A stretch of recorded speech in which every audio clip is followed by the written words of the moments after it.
And, let's jump into this Hall of Fame class, talk about some of these guys. So we have Howie Commander, and he was working on promotions, you said several tracks. In the press release, it mentioned Lebanon Valley Speedway for 60 years, and that Commander was 77 years old. I did some math, and I was like, that puts him there in his teens. And I said, wow, these guys were working pretty young. And you kind of just said, it happens like that with a lot of people in this industry. You know what's the beauty of this sport is that it's about generations, and Howie Commander is a part of that because he actually got into it from his own family that gave him a job working at the track. He began around 1962 up at Lebanon Valley and behind the scenes doing everything and anything he can. By 1970, he was the general manager there, took over the operations, doing track prep and everything else. And I'll tell you what, this guy is just amazing. He is able to get out there. He secures sponsorship. He takes care of his drivers. And it's not just an oval dirt track up there. He's got a drag strip. He's got a little go-kart track. And he just goes on and on. I mean, year after year. And if you were to see the kind of marketing value that he brings back to the racers and the fans, it's just phenomenal. And plus, he also runs Albany Saratoga Speedway. He's a former promoter of the year, well deserving of that too. So he's got a stellar career, and he was worthy of being voted into the Hall of Fame. And let me quickly touch on that. To get into the Hall of Fame and to win a lot of the other select awards, it's only done by the organization, by the membership itself. So this is not something that the public votes on or anything like that. So that means a lot. You're being voted on by the membership of EMPA. So Howie Commander got in this year. And I guess I should back that up a little bit. These guys were actually voted in the class of 2021. From last year, but because we didn't have a convention, we felt it was important that we honor these guys up front like we always do. So what we did not have a class for this year, but we held them over, and that's how we were able to celebrate them. And Dino, we move on to Bob Fry, who is an announcer for the National Hot Rod Association and others. 46 years working with some drag racing organizations. You said he also wrote for some national magazines and did some TV broadcasts as well. So now we're getting on the media side here of things. I'll tell you what, Bob Fry was just amazing at this convention. He has got it going on. He is just so sharp. He knows everything about everybody when it comes to drag racing, whether it be with the NHRA, whether it be with the IHRA, the American Hot Rod Association. He even announced for NASCAR, which had a brief stint in drag racing as well. He's been doing it for close to 50 years. He wrote for National Dragster, and he did a lot of television commentating. He's a New Jersey native, so he was there. His whole family was there, and I'll tell you what, he helped us out with some of our forums.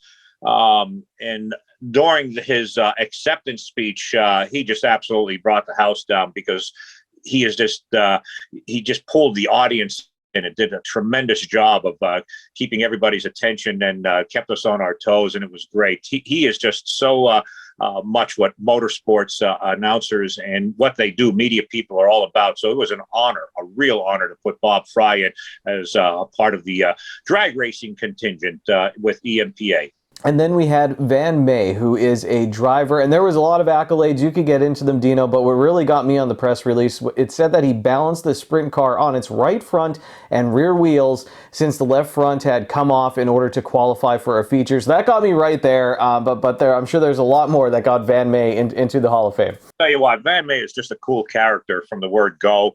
As a matter of fact, he did come up here with his wife, but he originally, one of the plans, if she couldn't make it, he was going to come up with Ben Cook from nearby Cunningham, Pennsylvania. And of course, Ben Cook and the Cook brothers are infamous for sprint car chassis, and some of the best stuff that came out of the around the country came from right around here out of Hazleton, Cunningham, from the Cook guys. But Van is quite a character, a lot of sprint car wins, and he was in an era, if you will, when it was just tough as nails stuff going on there. And he was also a very accomplished midget racer, won a lot of features in that division as well, including with ARDC. But I'll tell you, a guy who came up here from El Paso, Texas, to part of Pennsylvania. It's called a PA posse, Kenny, where the real sprint car guys come from. And when you are with that, and you got the national series like the Outlaws and other groups that come in, they always have such a tough time dealing with them. And Van May, with everything that he has accomplished, and a premier sprint car racer on the dirt, really an amazing individual. And he was pretty cool to talk to. That's the beauty. These guys will come up like Van and some others. They'll briefly do their acceptance speech, but it's really when you have them one-on-one, when we're in our hospitality room or having cocktails with these guys beforehand, they got just some great stories to tell. And that's really where you hit the heart and soul of what these guys are all about. And plus, you think about a guy like Van, championships, the Williams Grove National Open.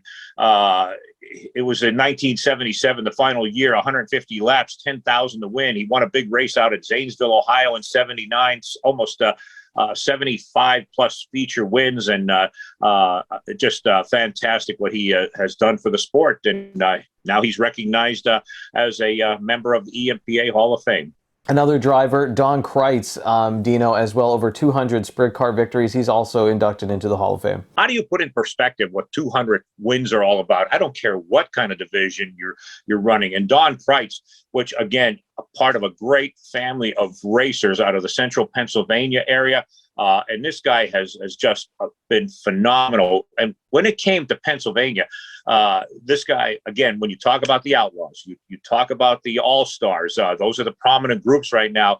They know that he was one of the guys. He was able to tame them and really keep them in check when they came here to the Keystone State. He's won all the big races in his career, a $50,000 Kings Royal in Eldora back in 1986. Originally started racing at Big Diamond, not far from here, of course, in the modifieds, but then, and Grandview as well. That was when he was 16 years old. He has a bunch of wins in that division, but when he got into the sprint cars in the early 1980s, there was no stopping this guy. He ran with the United Racing Club, winning championships there. He was a former Rookie of the Year. Then by the time he got into the 410s, that's when his career really began to take off. Look, he's got championships at Williams Grove, 4 of them from 90 to 93. He's got Selinsgrove championships. He's won the overall Pennsylvania PA title a couple of times. He's a former Susquehanna champion. And away from that, he's won on the World of Outlaws. He's won on the All-Star Circuit of Champions. He is now a longtime mechanic, his longtime mechanic, I should say, Davey Brown, and their driver, Lance DeWeese, driving his car. And recently, Donnie was inducted into the National Sprint Car Hall of Fame, which was back in 2015. And I'll tell you, that is quite an honor as well. And Dino, final inductee, we had Bob Rozelle and another driver, but career dating back to the 1950s, also building stock cars as well in his career. You know, Bob Rozelle, multi-talented, because he raced and won successfully, I might add, not just dirt, but asphalt. And he came up in a time when you were actually running the same car several times a week on both dirt and asphalt. He was a huge member of the former All-Star League. I guess that was from the late 60s into the very early 70s, over 50 wins. And I'll tell you what, 2 Wall Stadium 300 lappers to his credit. I mean, to win one of those is just something, but to win 2 down there at Wall Stadium on the Jersey Shore, it's a high bank 3rd mile asphalt track, is just something. And his chassis skills, building chassis, it's just amazing.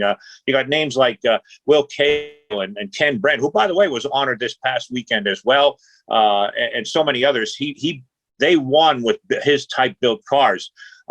He's also a very distinguished member of the Northeast Dirt Hall of Fame, which is up there in upstate New York, but a terrific driver. And to see him there and to be mingling, we had a lot of people that just came in because he was being inducted into that Hall of Fame. You got guys like Billy Pouch Sr. that was there, and so many others. And we had Ken Brent Sr. there, who was being honored with the Junie Dunleavy Spirit of the Sport Award, 94-year-old gentleman that is just phenomenal in what he does. And to see all these guys all come together, Van May, and just mingling with each other, it was pretty cool.